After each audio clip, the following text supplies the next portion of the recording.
hello, everybody, and really excited to catch up with everybody ahead of All Out.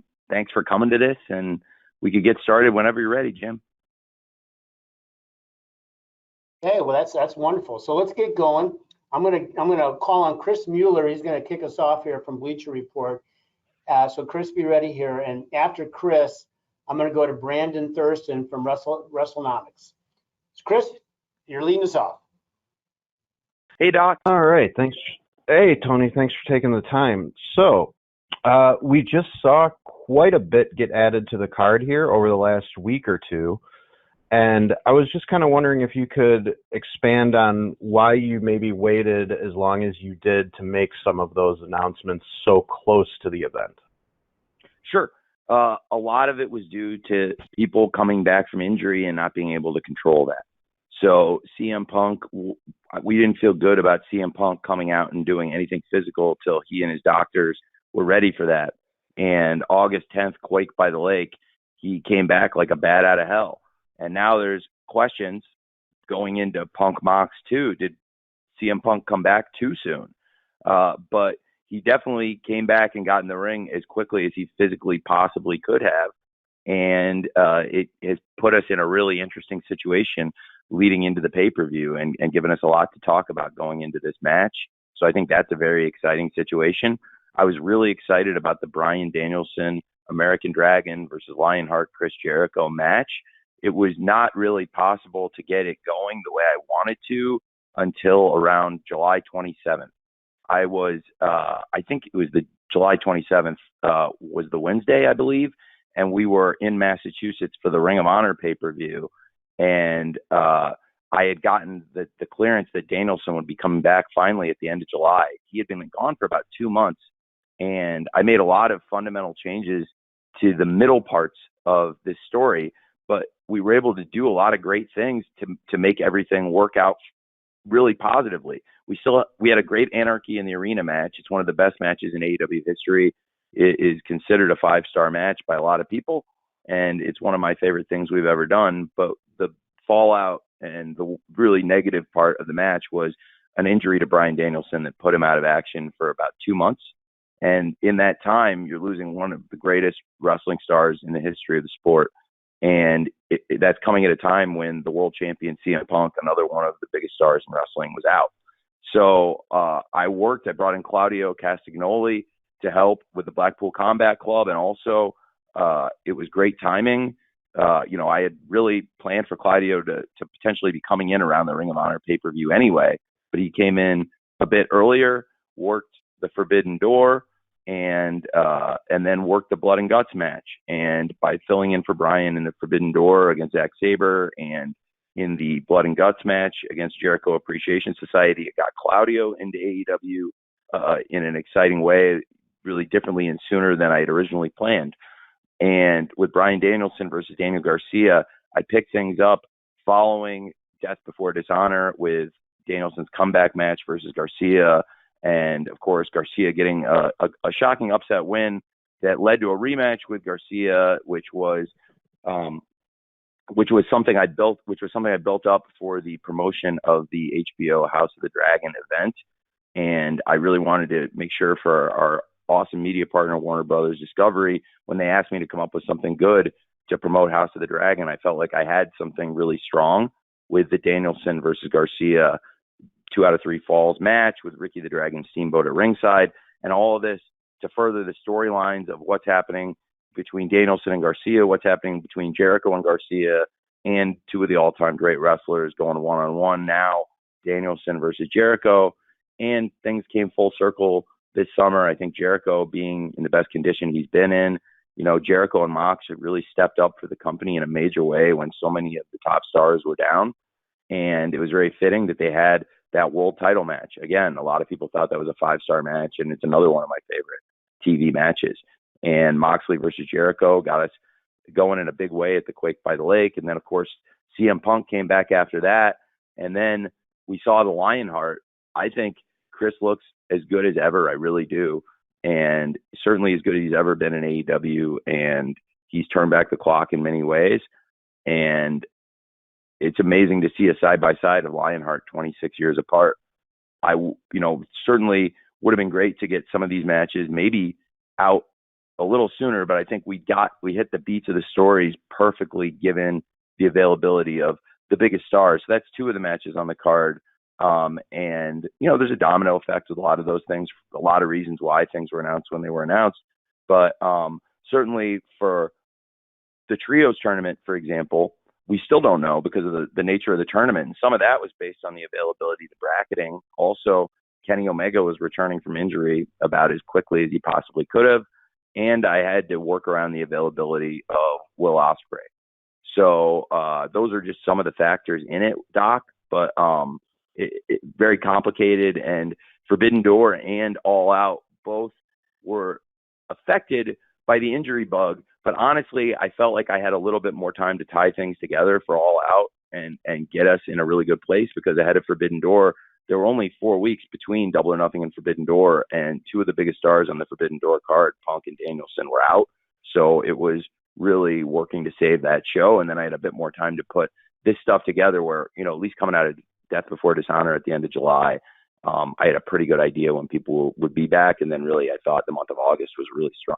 And July 27th were really strong for AEW, where I feel like the last 5 shows of Dynamite have been really excellent. And I don't think it's just my opinion. You can go to Cage Match and hundreds of fans just put their ratings on the matches like IMDb for movies. And this is one of the strongest 5-week runs in the history of the show. And I think it's in large part due to having some of the great stars back from injury. Thanks, Doc. Thanks, Chris. Thanks, Tony. Brandon Thurston from WrestleNomics is next, and Brandon will be followed by Amy Nemedy from WrestleJoy. Brandon? Hi, Tony. Thanks for the time again. Have a great, Brandon. Thanks for calling. Yeah, I would like to ask you about Rampage ratings, if I could.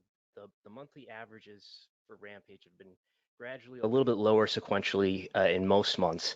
Last year at this time, Rampage, of course, is doing very strong ratings. But even if you look back on January averaged 0.23 rating in 18-49. August just finished averaging a little over half that, at 0.14. And over time, we've seen fewer appearances on Rampage from people like Punk and Jericho and Moxley. Maybe that has something to do with it. But I'm wondering, what do you think the reason is for that trend in viewership for Rampage? And are you comfortable with the ratings for that show being what they are lately? I'm so glad you asked, because you really set me up for something I'm really excited to talk about. Thank you very much, Brandon. I have seen that. So in anticipation of a lot of the top stars in AEW returning, this is the effect of a lot of the top stars out. It was, in my opinion, we kept the company really strong through the summer because the flagship show of AEW Dynamite has continued to have really strong ratings. So going into last night, we had 13 straight Wednesdays. I don't know last night's numbers yet, honestly, but going into last night, we had 13 straight Wednesdays where we've been one of the top 2 shows on cable. And I'm pretty sure the majority of the 13, like Brandon, you would know whether it's 9 or 10 out of the 13 weeks, we've been number 1 show on cable on Wednesdays. And it has been, honestly, now I can admit it, due to all the people coming back and the fact that it's just not going to be the case this Friday and going forward, because the stars are back, that you astutely kind of hinted at in your question, Brandon. A lot of the biggest stars in AEW have been out, and the stars I have had, I've really had to put them on Dynamite every single week. And almost every week, week in, week out, you could count on seeing, Moxley and Jericho and the people who were in AEW on a weekly basis. Now we've had Kenny Omega, Adam Cole, and several others, in addition to CM Punk and Bryan Danielson, who I mentioned earlier, that have been out with injuries. These are all people that have had some of the highest rated and most important matches in the history of Rampage. I mean, John Moxley is one of the biggest rating movers ever on that show, and the biggest rating we saw this year was his match with Wheeler Yuta. But now, if you look all summer, for almost every week, with a couple of exceptions, John Moxley has been on Rampage a few times, but almost every week on Dynamite, pretty much every single week on Dynamite through that summer. And then again, Jericho has done appearance on commentary, but hasn't been able to wrestle on the show in a long time. Adam Cole was a fixture on the show wrestling. Jungle Boy has been, his program with Christian has been pretty focused on Dynamite, and that hasn't been as much due to injury as story focused, but I didn't want to take the focus off it just by throwing Jungle Boy in matches. And then because he's really more focused on a person than he is on his career at this point. And so honestly, I'm really excited, man, because I want to reset, and I am very cognizant for some of the fans that, what I did with Rampage in the summer was try to make the best of a situation where I wanted to load the show up with stars as we had in the beginning, where the first episode of Rampage, you have matches like Kenny Omega versus Christian. And in the first year, matches like Bryan Danielson versus Eddie Kingston and CM Punk versus Powerhouse Hobbs. We have not been able to offer those kind of matches because when those kind of guys have been healthy, I've had to put that kind of stuff on Dynamite, just to be honest. And now we're at a point where when the whole roster is back by this week, I think this Friday on the live Rampage, hopefully it'll be a preview of what's in store after All Out, because I think after All Out, the roster is going to be as strong as a place as it's been in a long time, if probably the strongest it's ever been. And I really believe then week in, week out, we'll have the roster the way I always wanted it to be, the way I think we got, at least we had a bit of time. I really felt like in late 2020, back half of 2021, when Rampage was first introduced, the roster was just in this amazing place. I talked about it a little bit today in an article that's on Yahoo. It's kind of amazing where you had the first three AEW World Champions, with Jericho, Moxley, and Omega. And then we had these three great free agents come in around this time last year with Punk, Danielson, and Cole. And then within about a month, all of Jericho, Moxley, and Omega had to leave for different health reasons, and they were all out and gone. It was unthinkable.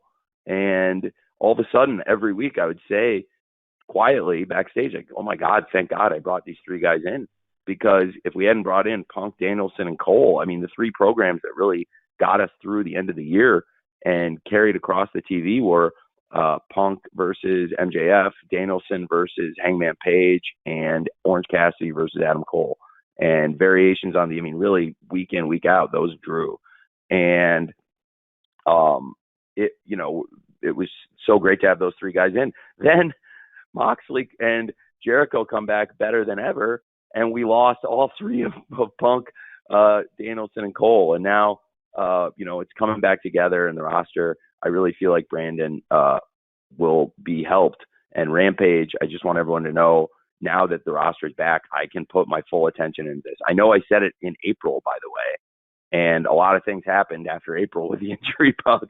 I made these statements in April, and I really felt like it was moving in a great direction. I believe it's the highest rated Rampage of the year, was actually right after I kind of addressed some of this stuff. We did Moxley versus Yuta. The show was on fire. And then, of course, we had these injuries to Danielson, Punk, and Cole, right as we were really getting rolling with Jericho and Moxley coming back and not missing a beat. So that is what I believe, Brandon. I think with the star power coming back, this week and in the coming weeks, you'll see a lot of stars returning to Rampage. The kind of big matches we did at the very beginning when we had a fully healthy roster to support the 3 hours of TV, or even really honestly, you saw at Grand Slam, frankly, we could easily support 4 hours of TV with that roster and not miss a beat. And we showed that last year with Grand Slam, but we had lost so many guys that I could do 3 hours of TV, but not 3 hours where it's star, star, star, star, star. I mean, you saw at Grand Slam 4 hours of star, star, star, star, star. So that's how I feel. And certainly it'll be helped because through the months of October and November, and of course this Friday, the first one in September going into Labor Day weekend and All Out, will be live. And we have more live Rampages through the rest of this year than we have all year combined so far. So I'm excited for that. Thanks for the question, because it's something I really wanted to cover. Thank you, Brandon. Thanks, Brandon. Amy Nemedy from WrestleJoy is next. I'm going to follow with the write-in after Amy from Kenny McIntosh at Inside the Ropes. Amy, you're up. Hi, Tony. Last year's All Out was one of the best shows in AEW history, and it looks like this year's All Out is going to stack up very similarly, from 0 hour to the pre-show all the way to the main event of All Out proper. This card is super stacked. But one of the matches that, or I guess two of them that I have my eye on are the women's matches. We have two epic women's matches on the All Out card. We have Jamie Hayter, Toni Storm, Britt Baker, and Hikaru Shida fighting for the interim women's championship, and Jade Cargill and Athena fighting for the TBS championship.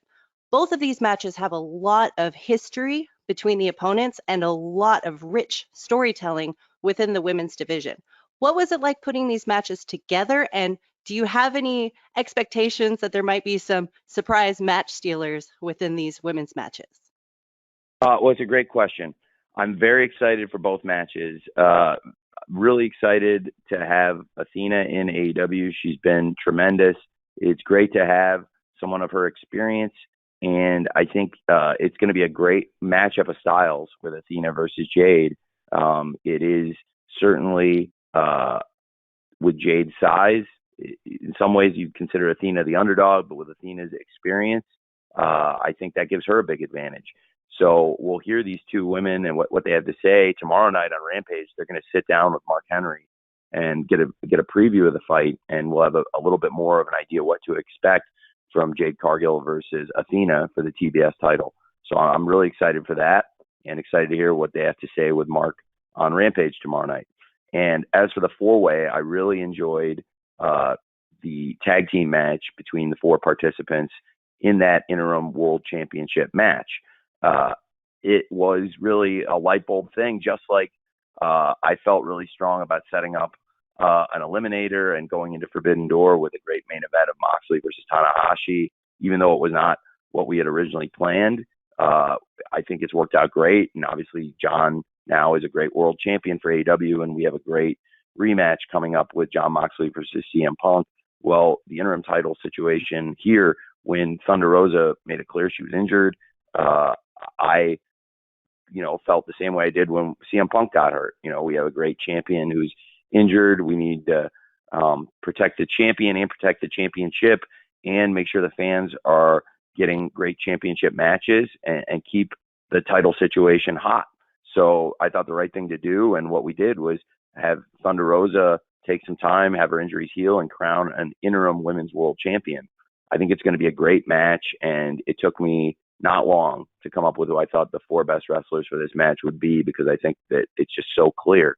You have former world champion Hikaru Shida. She picked up the big win in the match last night. She's excellent. Her partner, the number one contender, Toni Storm, I felt like she had an amazing match with Thunder Rosa. They formed a great partnership, and I thought Toni was a very worthy top contender and still is. And I think, they were excellent in the tag match last night too. So it's interesting.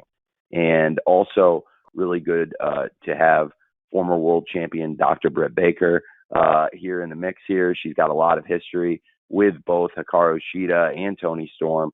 And be very interesting to see how things develop with Jamie Hayter.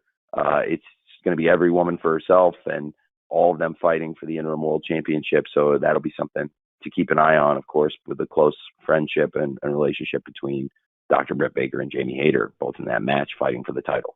So I'm really excited for it. I think that's four of the best wrestlers in the company. So I think that's going to be an awesome match. And I don't think anybody has any idea what to expect, which is really good. And should be an awesome, awesome match. And so I'm excited for both of those title matches. Thank you for asking. Thank you, Amy. After I read Kenny McIntosh's write-in question, we're going to go to Jay Shell Nicole from Inclusive Creations. So, Tony, what Kenny's got here is he's talking a little bit about Punk and Moxley going at each other, having a match on television to help build for the pay-per-view. Did you see that as a risky strategy, or did you feel like that was the way to go? I'm sorry. Can you one more time? Can you tell me one more time? Read that. Sorry. Sure. He's kind of curious as to the idea of doing a different kind of a build-up with Punk and Moxley by doing a match on television, leading into a match between those two on a pay-per-view. Is that sort of taking a chance by doing that, or yeah, definitely. Sure. Got it. Got it. Well, thanks for the question, and I appreciate it. I've certainly now I understand, and I think it's a question that's come up a lot, and I just want to double check and make sure I got the gist of it, which I think I do. It's a great question. A lot of people are asking it, and I do think it's been a big benefit, and it's different than what we've typically done, and it's funny because it's from one extreme to the other because I've done go home shows where all the hay's in the barn, and sometimes it can be a challenge. And you're really just, you have everything teed up and you're really just kind of taking practice swings almost at a ball that's already on the tee. In this case, I knew it was going to be a fast and furious buildup, but I think the anticipation has been even stronger. I wouldn't say we should do it like this every time, but this is, I believe, the 15th pay-per-view for AEW, and we've never done anything like this, and I think it made the build very exciting. It's raised a lot of questions going into the match. There's a lot of speculation about what the future holds for both men, what the future holds for the championship, and what's going to happen in Jon Moxley versus CM Punk Part 2 based on what happened in that match on TV. It also was undeniably a great ratings draw for us.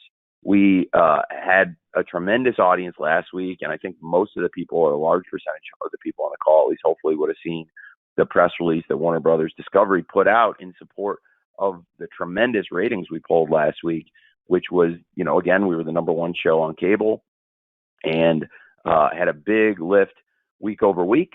And the biggest thing of all that, I thought was really, really cool was I thought we built even more interest and intrigue in the pay-per-view while doing the biggest total audience the show has done since February. So I was really pleased with it. Now I know what it created was a week of people loudly wondering what the heck is going on here. This is crazy. And I think in this case, that was good. So no, I now that we're close to the pay-per-view and we had that amazing show last night, and I feel like a lot of people are wondering what the heck's going on here. And the promos that John and Punk did, I think, reeled a lot of people back in. And in particular, hearing what CM Punk had to say in Chicago, I think people are up to see this great title fight on Sunday. So thanks, Jim. I appreciate you giving me that question. And, I really do feel very good about where we're at with it now that we've had some great TV, and I think there's a lot of excitement going into Sunday's pay-per-view. No question about that. Thank you, Kenny, for asking that of Tony. Jay Shell Nicole from Inclusive Creations is up next. Jay Shell will be followed by Jim Barcelone from the Miami Herald. Jay Shell. Hi, Tony. I hope all is well. I'm so excited for this show, especially with all of the amazing representation of people of color, specifically Black people on this card. Can you speak a little bit about how intentional this was, if at all? Well, I've been trying to push the best wrestlers and build the strongest roster, and something that I really wanted to do for many years was build the best roster of diverse stars in wrestling. And it was something that I'm not sure I dreamed the level of free agent stars that would come in that help make it possible on one side. The other side was homegrown stars. And you'll see this card has a really good mix of those. There are a lot of the homegrown stars that years ago we were developing in AEW, and people would complain that, hey, AEW, or are you going to get a lot of top diverse stars? And what my answer a lot, 2 years ago about a lot of this stuff is, please trust me. I want to build stars in AEW and also sign the best free agents. And a lot of the best free agents just hadn't become available yet. And as soon as they did, I was ready to jump on those contracts. So internally, and I would have named these people, even a couple of years ago or last year for sure, that we're building up stars. We have, of course, Dante Martin wrestling in the ladder match, one of our really young wrestlers. Powerhouse Hobbs and Ricky Starks is a match that has been building really for almost 2 years. And the two have really been connected even longer than that. But they were both in the Casino Battle Royale at All Out 2020. Shortly after, Will Hobbs joined Team Taz, and they went on a great run as a unit, both as singles and as partners. They're two of the real homegrown stars of AEW, and that's a great example of people that, you know, a long time ago I saw that I really believe could be stars, and that we've been building up as homegrown stars. Then you have the World Tag Team Championship match with, again, a great homegrown AEW act, The Acclaimed, who were two individuals who I thought had a lot of potential as singles wrestlers and had really brought into a meeting, and they didn't know why they were in a meeting with me together. And I asked them about becoming a tag team, The Acclaimed, and I'd seen Max doing these awesome raps on Twitter about pro wrestling, mostly pro wrestling and pop culture. And I thought they were incredible. And I asked him, do you think you could do those every week as your entrance for The Acclaimed? And we started experimenting with it in Daly's Place almost 2 years ago. And it's become one of my favorite acts, one of my favorite things in pro wrestling. They're two of my favorite people. And I'm so happy The Acclaimed have earned this opportunity on pay-per-view. Their opponents are two amazing wrestlers who I never would have dreamed a year ago could be in AEW so soon. They were released from their contracts, and I think any wrestling company in the world is very fortunate to have two stars like Keith Lee and Swerve Strickland, the World Tag Team Champions. And that's a great example of the homegrown stars of AEW fighting these big free agents I never would have dreamed would become available. So it's been a mix of the two things, I really believe, where we were working for years to build up a diverse roster of stars, and then also big free agents came out there, and so it's a perfect mix. And it's led to this pay-per-view, which has the best representation of any pay-per-view we've ever done. And I understand it's some of the best representation ever on any wrestling pay-per-view. So I'm really excited about that.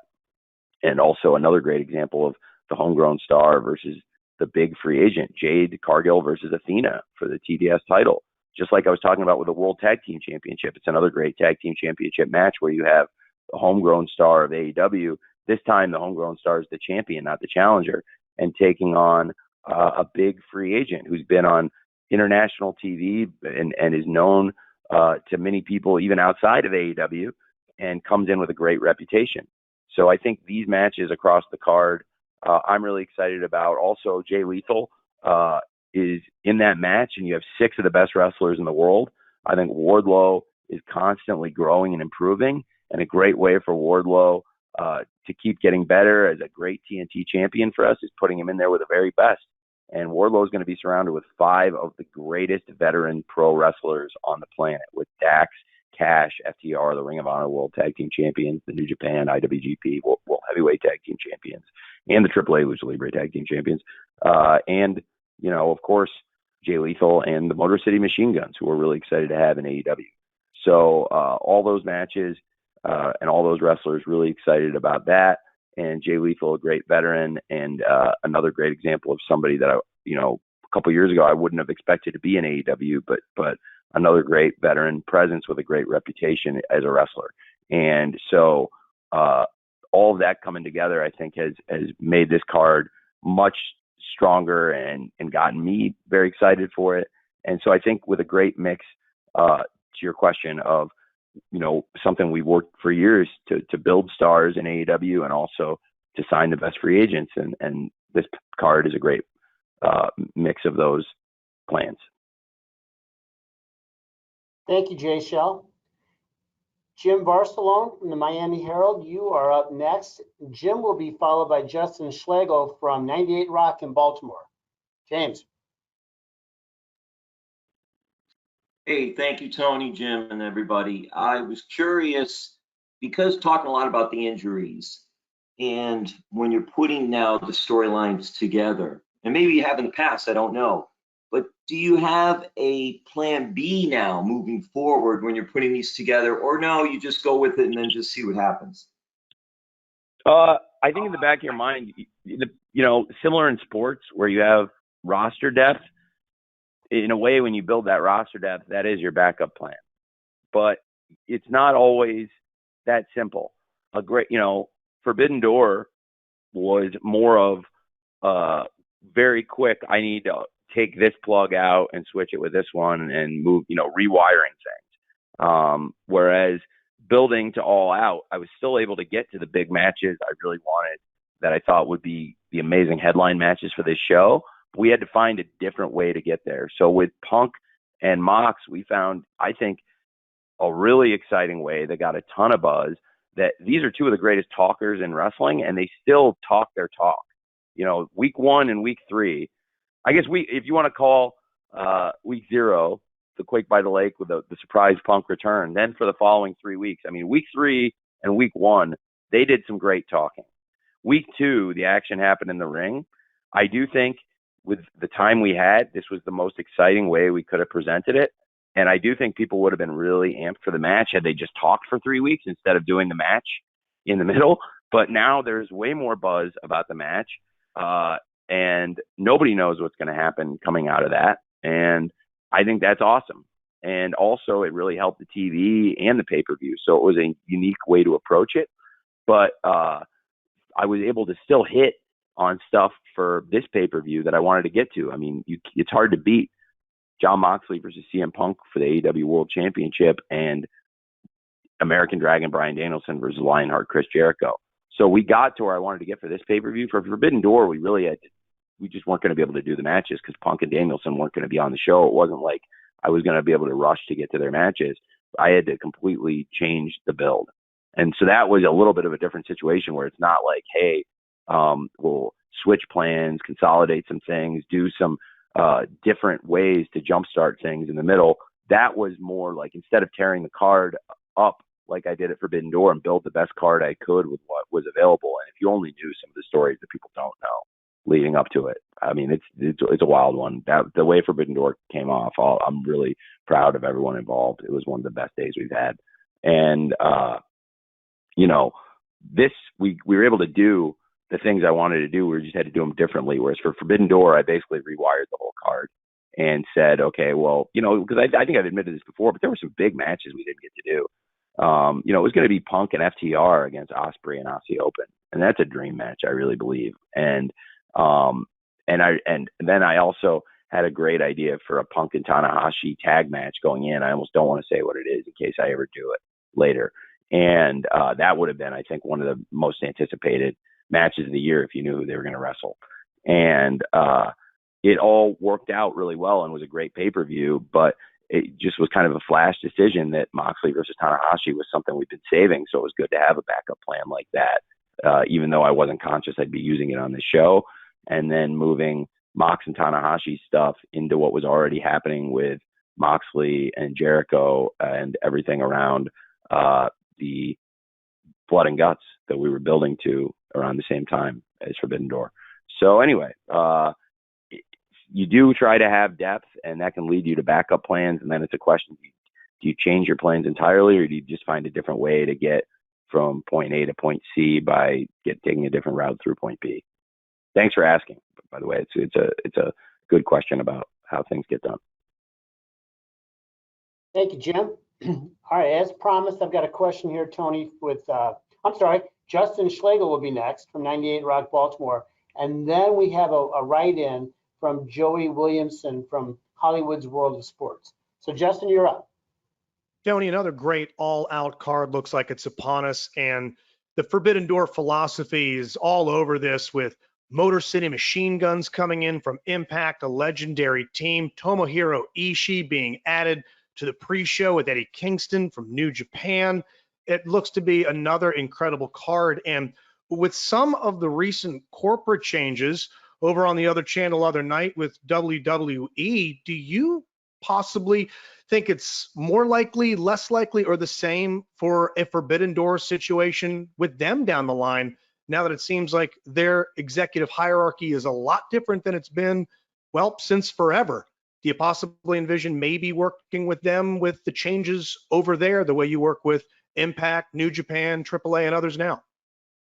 I was pretty optimistic when they first made the change, but I'm less optimistic now, given how they've treated me. Thank you. Justin, we appreciate that.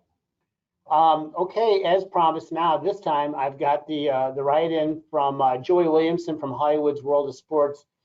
And Joey will be, this write-in question will be followed by John Orchiola from Screen Rant. So John, be ready. Joey asks Tony, he's kind of curious.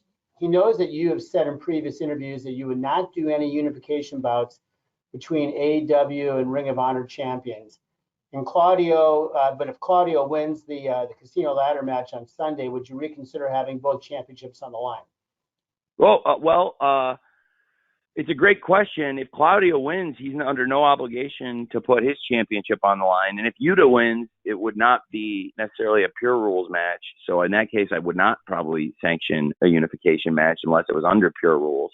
So it's something to think about with these champions being involved in the match. But certainly one of the intriguing points would be if Claudio does win, he would be in line for a title shot. You know, we have great champions in Ring of Honor who also are in line to fight for titles in AEW and vice versa. A lot of the top stars in AEW are able to go over and fight for titles in Ring of Honor. I do think it would be challenging for an AEW champion and a Ring of Honor champion to meet the obligations on a week in, week out basis of both the titles, because there's a lot, you know, they'd be expected to defend those belts a lot against a lot of different wrestlers from both companies potentially, especially hopefully when we get Ring of Honor going on a weekly basis, which is still something I'm working regularly to make happen. And I think it would be very interesting if Claudio does win the ladder match. Certainly the Ring of Honor World Champion would be in a great position to challenge for the AEW World Championship. Fantastic. Thank you for answering that question, Tony. So John Orchiola from Screen Rant is next. John, I hope I was pronouncing your last name appropriately. Forgive me if not. And then Samantha Shipman from Daily DDT will follow John. John, you're up.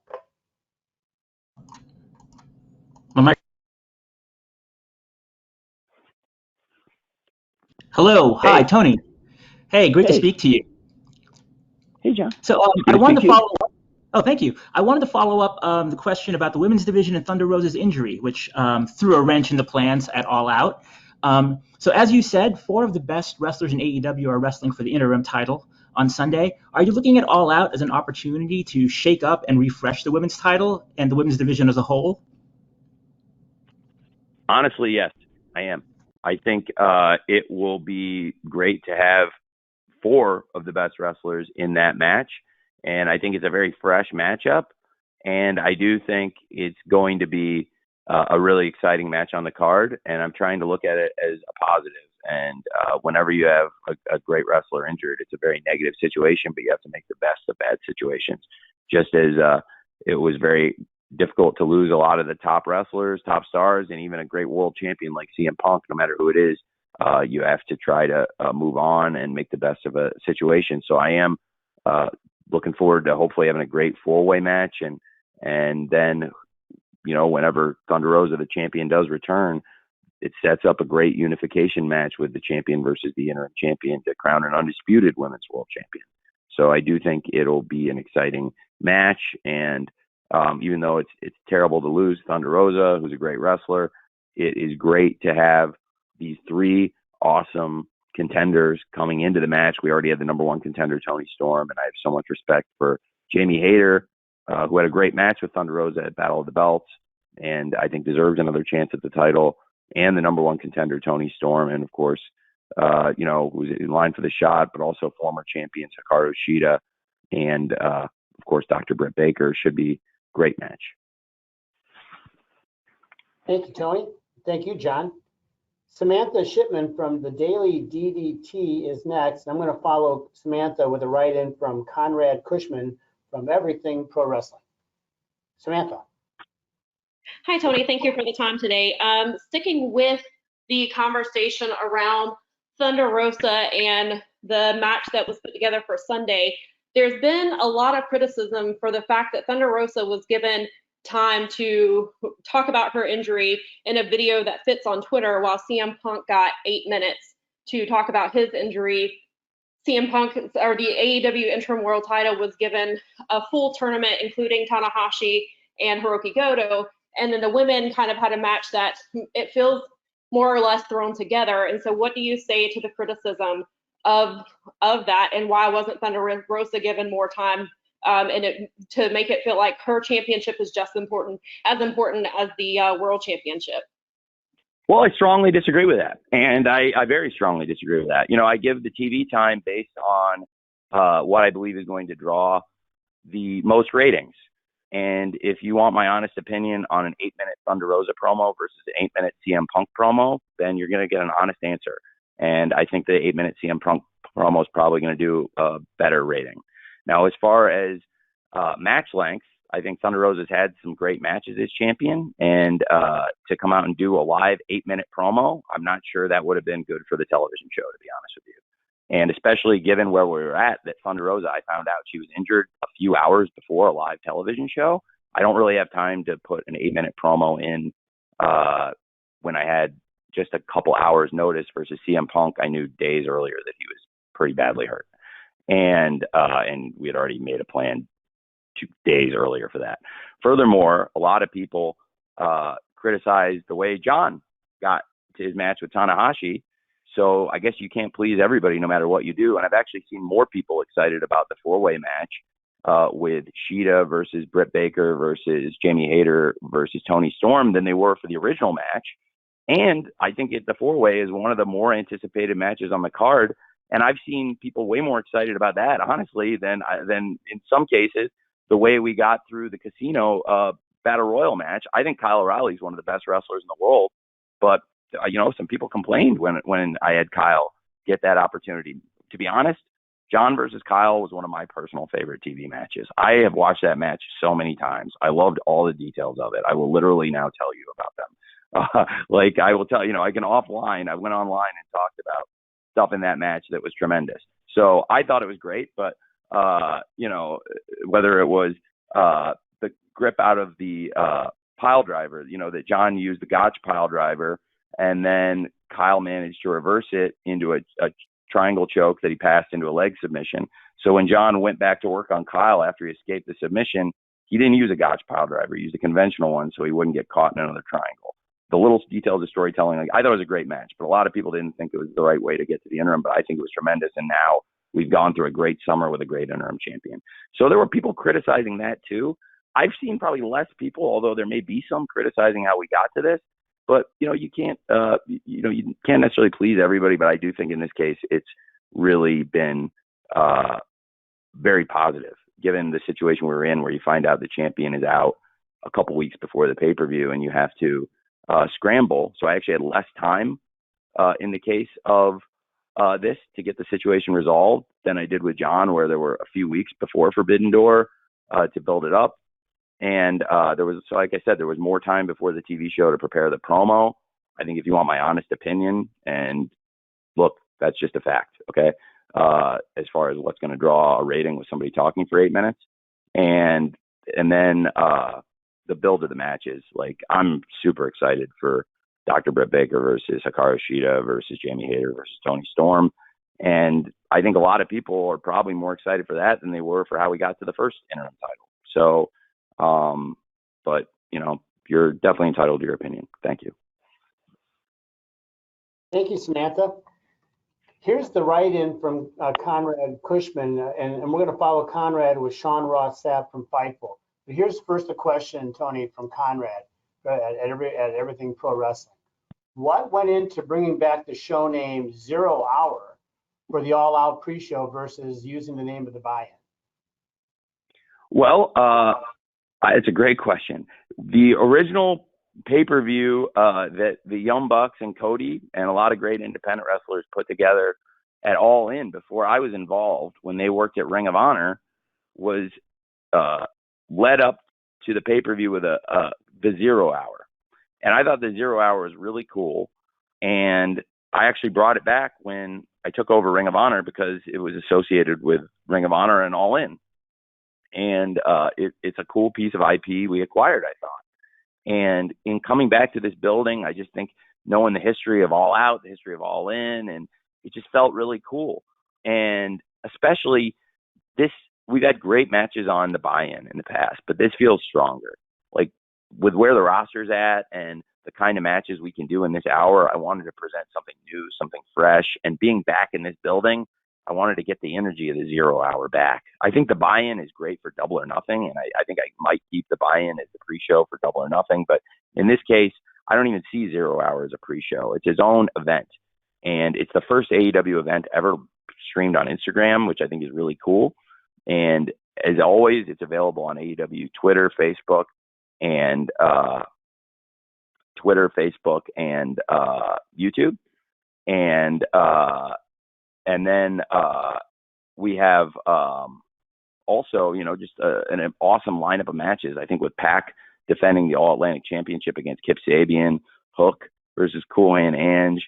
I might announce one more thing tomorrow night on Rampage, and I'm really excited about what we've announced with Eddie Kingston versus Tomohiro Ishii Part 2, which is a rematch of a great match they had in New Japan earlier this year at Capital Collision, with Ishii picking up a big win over Eddie and Eddie looking for some revenge.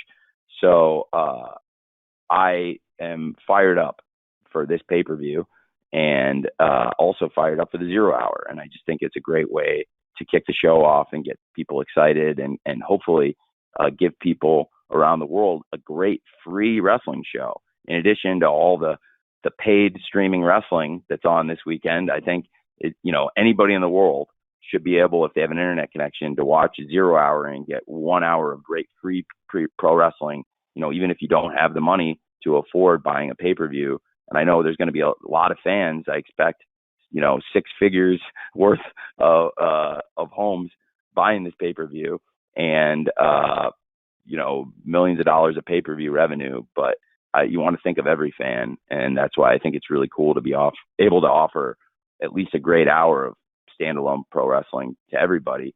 And then also for those people watching, try to get them, if they can afford it, and if they're able to do it, to buy the pay-per-view on Sunday night, which I think we built a great tradition over Labor Day weekend. And if you think back, this is the fourth All Out, and before All Out, there was All In, and it started with the 0 hour here in Hoffman Estates in the same arena. So I just thought it was a very cool way to build up that hour of matches. Thank you, Conrad. Sean Ross Sapp from Fightful is next, and we're going to follow Sean with Nick Hausman. We have 10 minutes. Sean, you're up. Hey, Tony. It was clear that Eddie Kingston and Sammy were set for this show, and obviously some things happened, and they were both very transparent about what happened, but it seems like those issues are rectified. Do you think there's an opportunity for us to see sort of a resolution to that feud that had started a while back? I am not sure. I think it would be a great match, and at one point, the challenge was out there, but I'm not sure.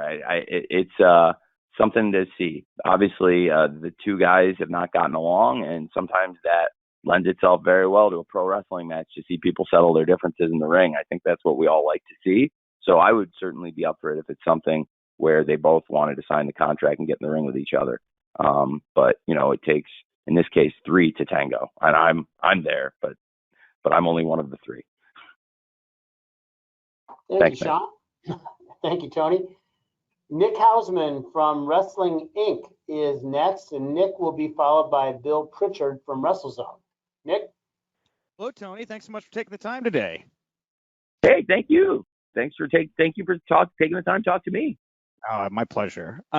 So my question is, there was this reported mandatory talent meeting backstage recently. I just want to know from your perspective how you thought the meeting went, and if you could give us any insight into why you held the meeting, what was trying to be accomplished with that particular meeting.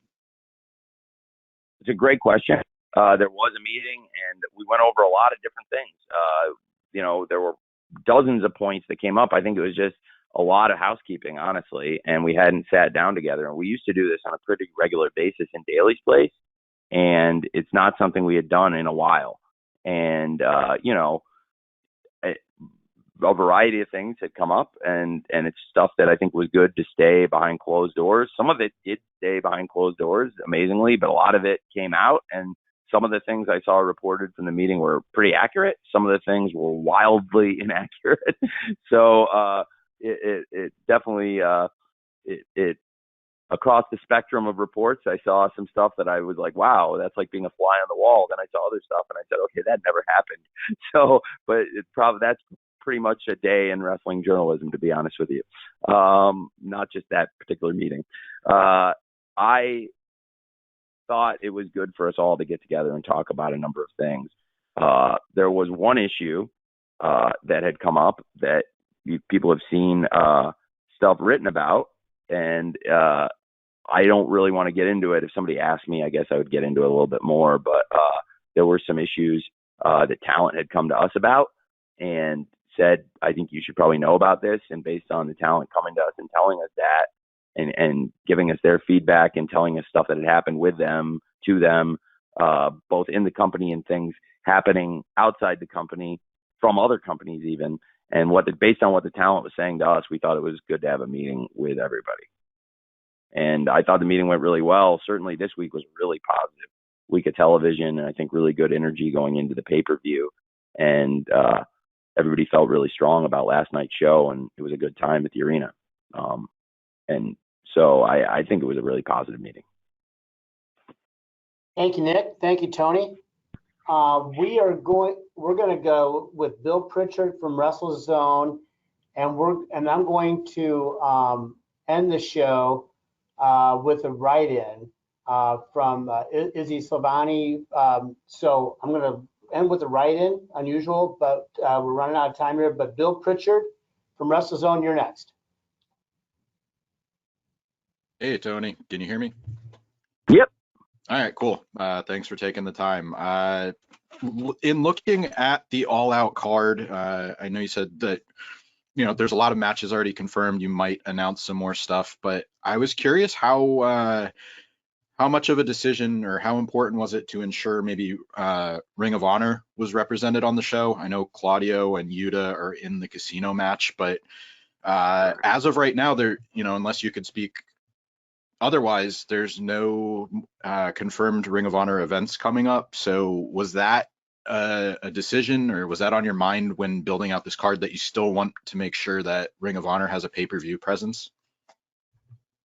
Well, that is a big part of it. But to be honest, I want to do the best AEW show I can do this weekend for the AEW fans. And that involves bringing in the best wrestlers in the world. And in my opinion, in this case, a lot of the best wrestlers in the world are champions in Ring of Honor.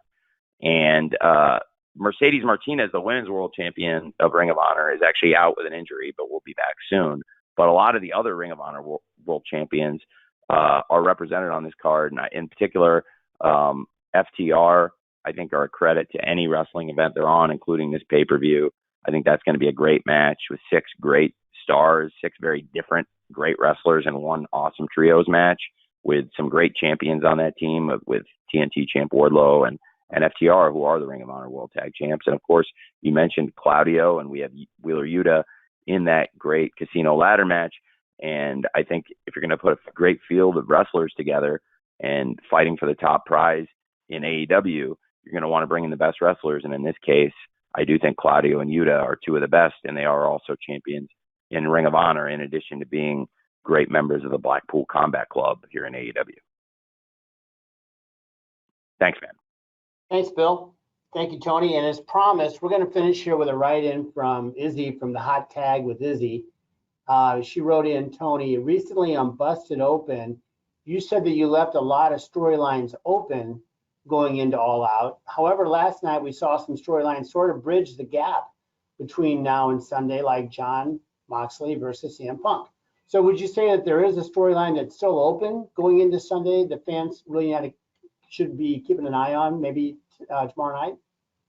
Can you give me that one more time, Jim? That write-in? Sure. Yeah. So I make sure I understand it. Well, recently on Busted Open, you said that you left a lot of storylines open going into All Out. But then last night, some of those storylines sort of bridged the gap. We started coming together. But are there still some storylines that maybe we need to kind of keep an eye on that will sort of crystallize between now and Sunday night? I think the pay-per-view card has come together really well. I was referring to that we would get a world championship match signed and delivered for Sunday night on Wednesday, of course, now we know that it will be the undisputed world champion Jon Moxley versus the former champion and the #1 contender CM Punk in this great rematch at All Out. And in addition to that, we also sealed up this big trios match with the House of Black versus this dream trio nobody knew they wanted, but the fans last night certainly reacted huge when they saw Sting, Darby, and Miro together. And that was awesome. So I think the House of Black versus Sting and Darby and Miro is another great match we added to the card. So the pay-per-view card is looking pretty strong. I potentially am open to adding stuff to either the pay-per-view or the 0 hour. And I think if you watch Rampage tomorrow night, you may see a little bit more, but definitely to your point, Jim, and the point of the write-in question, I guess the write-in question's point, that it certainly, we certainly did bridge some of those gaps, I thought, and tightened it up last night on Dynamite, and we'll get one step closer to All Out. The final stop on the road to All Out is, of course, tomorrow night. We have Rampage, followed by the countdown to All Out on TNT. It's another reason to watch tomorrow night. We'll have some great wrestling on the show, including the Rampage Trios Tournament Finals. But the countdown shows, I think, feature some of the best promos and interviews in pro wrestling, and they're on TNT. And to the people who say you got to put all these promos on TV, you know, you can't just put the good promos on the internet. Like, why aren't they putting these on TV? Because you do see a lot of that. Well, the show's on TV. It's on TNT, and I would love for you to watch it, please. It's on after Rampage, and we would love your viewership and love for you to check it out. And it will be a great preview for All Out, which I expect will be a great pay-per-view. And it's a really great tradition we built over Labor Day weekend now, and it's in large part due to all of you. And a lot of you on the call were people who went to the original All In, who came to our original scrums, who were at the original Double or Nothing, and have, I don't want to say supported the company because it's not necessarily your job, but in covering the company and in covering pro wrestling, and you do support pro wrestling, which we are a part of. And whether you agree with everything we do or not, by spending your time covering pro wrestling and getting this info out there, and the time and attention you show to the sport and the wrestlers and the people who work in the business, you know, you make all this possible. So thank you very much to everybody on the call. And I'm sorry if I didn't get to your question. I will really try to get to everybody who comes to the scrum, try to make sure they get to answer a question either of me or one of the wrestlers while you're there if you traveled All Out. And if you didn't get to answer a question, if you didn't, you're not going to be at All Out to ask a question. Well, I really hope I get to answer one of your questions soon, and I'm sorry if I didn't get to it today. But thank you, everyone. I really appreciate it. Well, thank you, Tony. And just to echo, we on our side here, we want to thank everyone for being a part of today's call, and as always for your interest in coverage of wrestling, the industry, and AEW in particular. We really value what each of you bring to the industry. It's not overlooked. So with that, we're gonna wrap it up. We hope you all have a great day. Look forward to seeing you Sunday night, hopefully at All Out, and then don't forget Rampage tomorrow night. So again, on behalf of everybody at All Elite Wrestling, we appreciate it. Thank you. Thank you, everyone.